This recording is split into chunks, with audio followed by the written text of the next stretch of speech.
Just did another debate. Let's go. I am like the woke Charlie Kirk. This is crazy. So I had just gotten my food.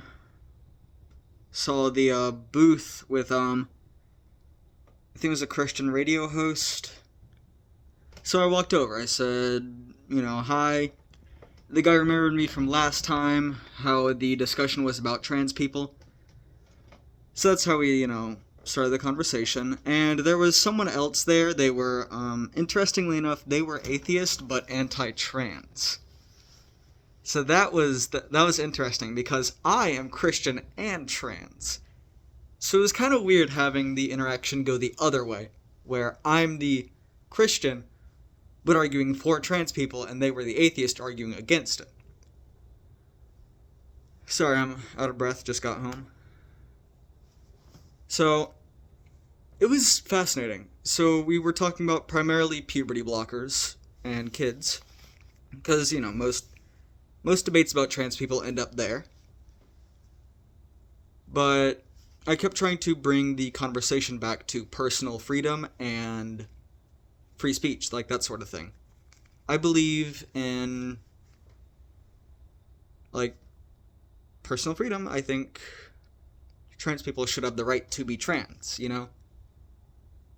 And that's where I tried to bring the conversation back to every time. And I don't think I convinced that guy specifically, but I convinced some of the people around us. It was interesting. He was arguing a lot about the long-term permanent effects of transitioning, whether it be estrogen, testosterone, puberty blockers mostly. I was arguing that the effects are fairly negligible if you look at the scientific studies. For example, bone density and height are the two main things affected by puberty blockers. Height is, honestly, it's not that big of a deal. Getting a little shorter, maybe.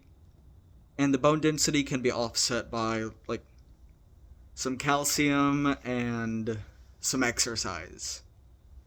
So, it's not a very big deal from everything I've seen. We also talked about detransitioners. I brought up the fact that the rate of detransitioning is fairly low.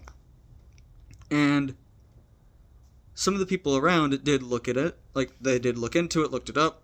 It was a lot lower than they thought it was. So, that felt good, knowing that I showed these people that the rate of detransitioning is a lot lower than they thought it was.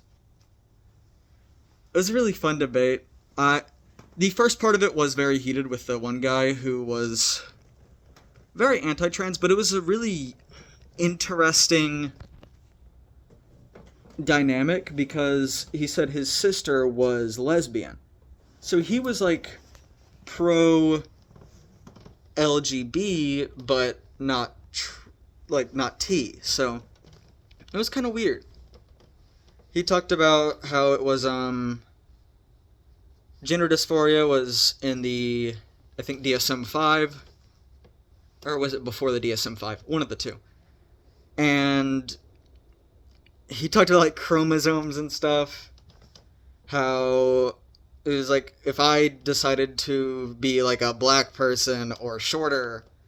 It was a lot of weird arguments, I'd say. But I did my best to bring it back to personal freedom. I think people have the ability to choose for themselves. They can decide what they want, I think I'm trans. I think people should have the right to be trans. But the argument was around kids on puberty blockers. My argument was that puberty blockers give you more time. I think, obviously HRT and even regular puberty both cause irreversible changes to your body, either way. So, why do we have to force trans kids to go through regular puberty if that's going to cause irreversible changes to their body? Because the irreversible changes go either way. So puberty blockers give them until they are an adult to make that informed decision for themselves. And that was my primary argument. Their argument was like, it was pretty much the opposite of that, saying we shouldn't have kids permanently alter their body. I think he was even saying we shouldn't have people in general permanently alter their body, which I thought was kind of crazy. But I kept bringing it back to personal freedom. I used the example of alcohol and cigarettes. Those two things do damage your body, which maybe not the best comparison because a lot of like HRT and puberty blockers don't really cause harm. But I was using it as an example of, like, people can use those things, they're not completely outlawed. So I don't think transitioning should be either. Even if it was harmful, which it's not. But it was interesting. I didn't convince that guy, but after he left, I talked to two other people about it, and we had a much more, like, I guess, civil discussion? It was less heated, I should say. It was... I don't know how to explain it, but I had fun. And I think I did a fairly good job of bringing the conversation back to personal freedom, which is usually my goal with these sort of things, because I try to use the language that conservatives believe, and I knew that a lot of these people at least skewed conservative, if not outright conservative. So I try to bring it back to personal freedom, freedom of speech, that sort of thing, because I know that that's what resonates. And I think trans people should have that personal freedom. And my whole argument for allowing kids on puberty blockers is it gives them more time to make that choice.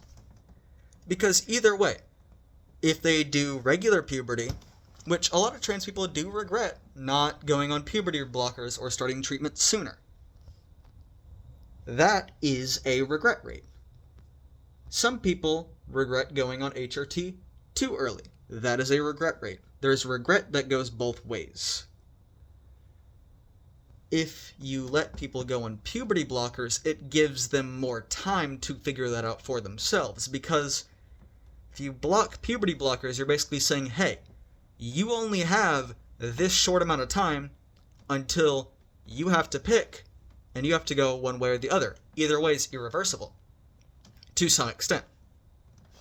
You can take estrogen, or testosterone, or natural puberty, or whatever.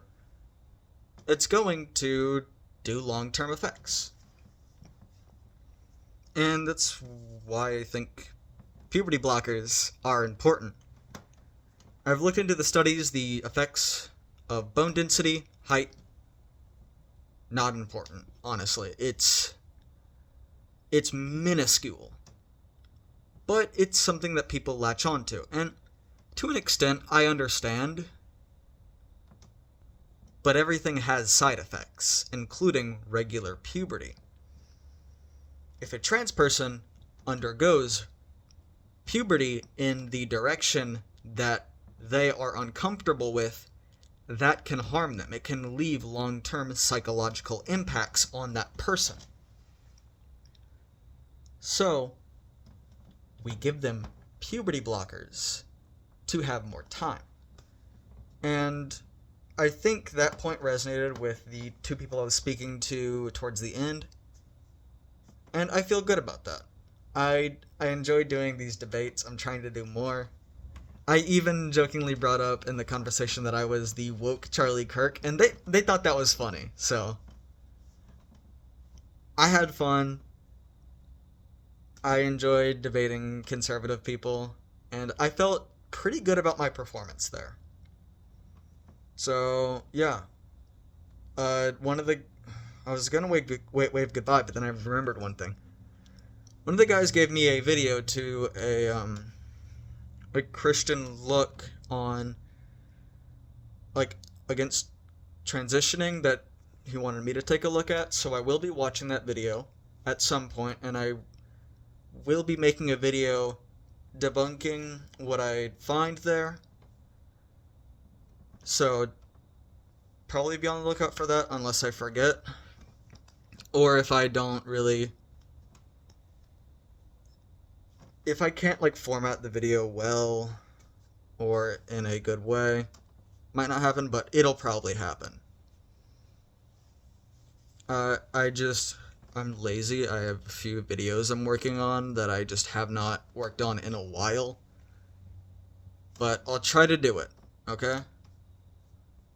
Hold me accountable. Or don't, I don't care. Okay, bye-bye, bye-bye.